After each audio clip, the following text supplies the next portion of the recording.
Hey guys, how's it going? My name is Jeff, and today we're here at Mecum Monterey, and I figured I would share some of my favorite cars here at the auction with you. Specifically, let's go ahead and get started with this car behind me. This is a 1992 Schuppan-Porsche 962 CR. It is one of just 2 street cars ever produced, of a total of about 7 cars total, which were then limited in 1992 to an economic crisis in Japan. But this one is here at Mecum Monterey to be auctioned off, and what a car it is. Underneath, you have a Reynard carbon fiber chassis. You have a carbon fiber body over top, which is reminiscent of the Porsche 959 from the Group B rally car days. You actually have these beautiful center lock wheels here. You can see they're multi-piece with very aggressive disc brakes behind them. If we move up here into the center, we actually have the main cockpit, which you have seating for 2, as long as you don't mind your passenger essentially sitting on your lap in there.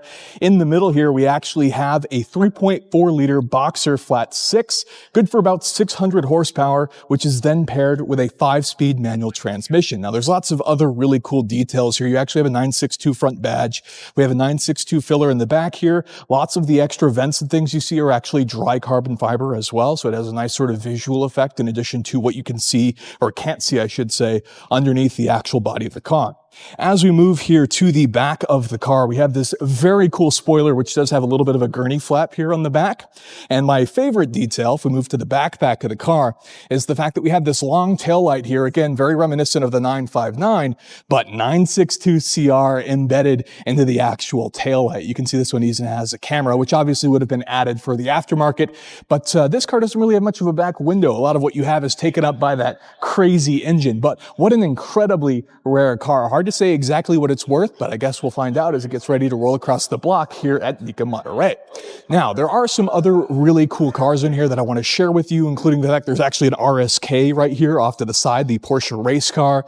We've got all sorts of Ferraris. Behind us, there's a 330 Carrera RS. We have a Carrera GT, Heritage Edition for GT, a Lamborghini Miura, and a very unique neon green and blue interior, a 427 Cobra wide body, this incredibly cool 1969 Ford GT40 lightweight, but then more importantly to the left of that is a black 289 narrow body Cobra, which is actually an old Steve McQueen car. But with that, let's go ahead and find some more cars. So moving on to the next car, that is going to be this 2012 Fiat 500 Jolly. Now this is a custom one-off job, but in order to understand this car, first we need to start with the originals. And we actually have an example right here. Now this is a Fiat 600 Jolly. They also made Fiat 500 Jollies, and as you can see, this would have been something that Fiat offered from the factory. You had the soft top, these sort of basket weave seats, fairly simple open top roadsters. And the reason that these existed is the idea was this was something that you could run around on an island. So it was light enough, it was simple, you just threw it on the back of your yacht, and then when you arrived to your destination, you could simply offload it, and now you would have a vehicle to drive around the island on. So that was the thinking. Well, over here, we have a modern version of that. Now this one is a custom one-off. It's not actually a Fiat factory production work, but it's been done very, very well. Obviously, we have a similar roof, and the pattern here on the roof has actually been matched to the interior. You've got a 1.4 liter engine here, automatic transmission, fairly simple, but there's no unfinished edges. It's quite well done. And here at Monterey Car Week, this is something that I would quite like to tote around in. Obviously, you'd be able to film all sorts of cars out of this thing, and it would just be a ton of fun in the beautiful weather here in Monterey. So the next car is a Shelby CSX continuation series aluminum body car. So these aluminum bodies are actually made by Kirkham, and they're beautiful metal bodies in this case, which has been polished. We even have the stripes on this car, but that CSX 4000 series means that this is a continuation car, thus in the Shelby registry. So these go for considerably more than some of the other kit cars you might see, things like Superformance cars, Factory 5 cars. This is insanely more expensive as a continuation car. Now, as we move through, we do have this carbon fiber scoop, which underneath here is actually a supercharged 427 engine paired with a top loader 4-speed. That's the transmission that you typically find in NASCARs. But what a crazy car. This would be an absolute handful, relying purely on mechanical grip with a Vortex supercharged 427. Inside, of course, this is very true to the original cars as a continuation car. You can see we have all of our instrumentation, Carroll Shelby signed, even the Carroll Shelby signature. Quite a nice looking interior. We do have the singular roll hoop just on the driver's side, just as the cars would have had from the factory. factory. And in the very back, of course, everything is fairly traditional here as well, which is what you find with a lot of those continuation cars, the wide body 427 body.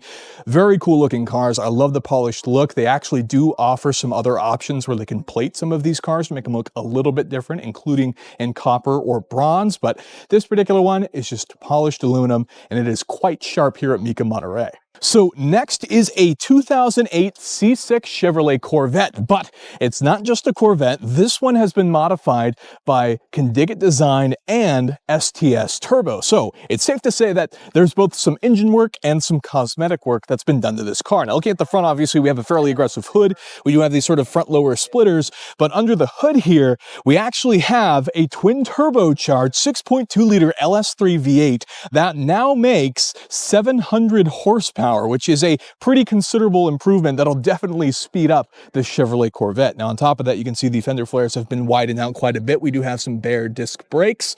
And as we continue moving back, this particular Corvette is actually a convertible, and it has an automatic transmission. So I believe that would be the 6-speed automatic that would have come in the C6 Corvette. And if we take a look at these rear quarters here, we can see that there's even more modifications that have been done to this thing. Widened it out a bit, put some even bigger tires, bare disc brakes in the back here as well.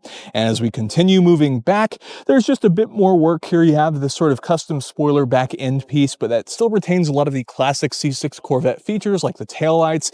But all in all, it is quite a sharp looking car. Obviously, anytime you see Condiget Design work on something is great, but to get more people involved with the actual mechanicals and building a twin turbocharged version of the LS3, well, that is a pretty cool combo.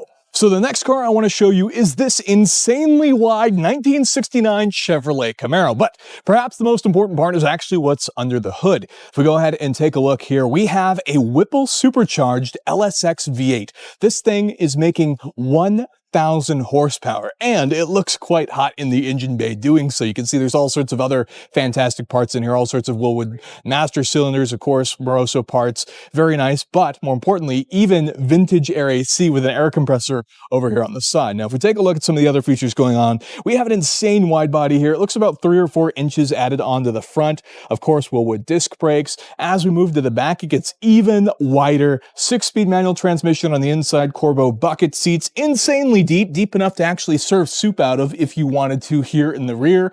But as we move to the very back of the car, this is where it gets interesting.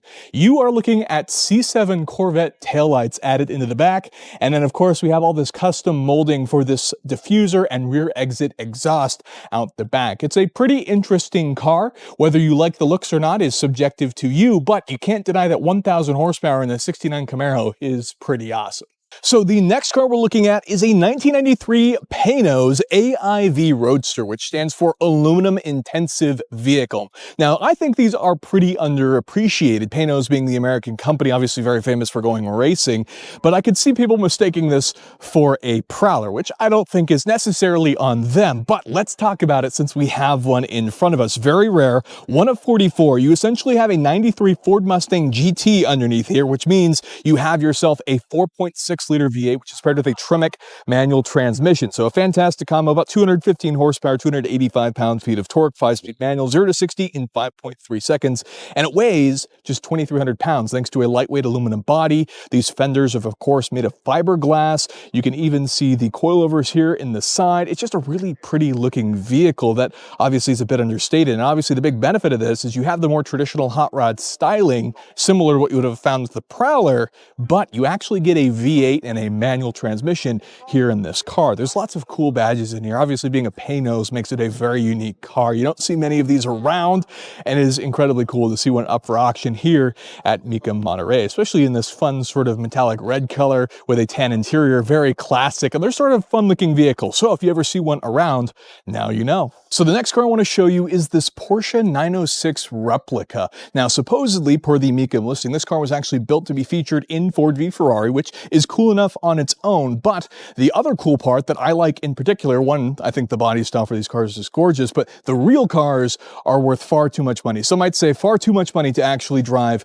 on the street, especially being race cars. But here, being a replica, this one's powered by a Subaru EJ25 flat 4 boxer motor paired with a 5-speed manual transmission. This is something that you don't necessarily have to be afraid of to drive, but it looks the part and it feels just like any other 906. We even have a lot of the really cool Porsche Steelies on this car. Everything looks accurate. I mean, obviously the movie prowess of it being featured in Ford v Ferrari, one of the greatest motorsport movies to come out in the last 10 years or so, is also a cool piece of history. But even here in the back where you would have had the flat 6, obviously it looks the part, even though we know that we have that Subaru motor underneath. Even have the long tail design here in the back for the race car, the correct tail lights. It is quite a sharp looking car. So realistically, what you have here is a car that you wouldn't be afraid to drive around, but you don't have the fear factor of the price, but it has 100% of the look back effect whenever you park it. So the last car I wanted to show you is a 1973 Pandem widebody Datsun 240Z in this phenomenal metallic green. So let's go ahead and show you what's up front.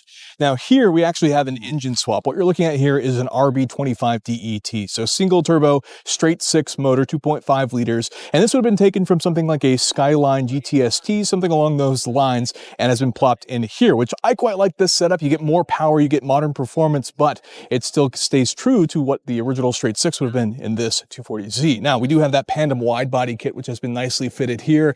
We have these custom wheels, which have a very, very deep offset disc brakes, of course, R888s. And as we keep moving back to the interior, we do have some aftermarket bucket seats, but it's mostly stock, and you'll find the shifter for the 5-speed manual transmission.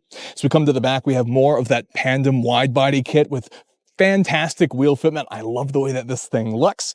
And if we come take a look in the back hatch here, we can see we actually have a cage here. So obviously this is to improve the overall rigidity. You can see the adjustable coilovers there on the side of the shock towers and even Optima batteries. Love the way that everything is set up in this car. It is a really high quality build. You have Holley engine management systems. You actually have a Tiltronic box, for the pedal box, the tilt and pedal box, which looks fantastic. There's lots of quality parts that went into this build, so I'd expect this one to perform quite well. But with that, that is also the end of the video and a look at some of my favorite cars that are featured here at Mecum Monterey. So if you enjoyed the video, let me know down below what your favorite car was or what you might like to see in future videos. And if you could throw me a like button, I'd really appreciate it. And consider getting subscribed for more content like that in the future. Huge shout out to Mecum for giving us passes for this event. Absolutely loved attending it and loved that you watched the video. Thank you so much for watching, and I'll see you in the next one.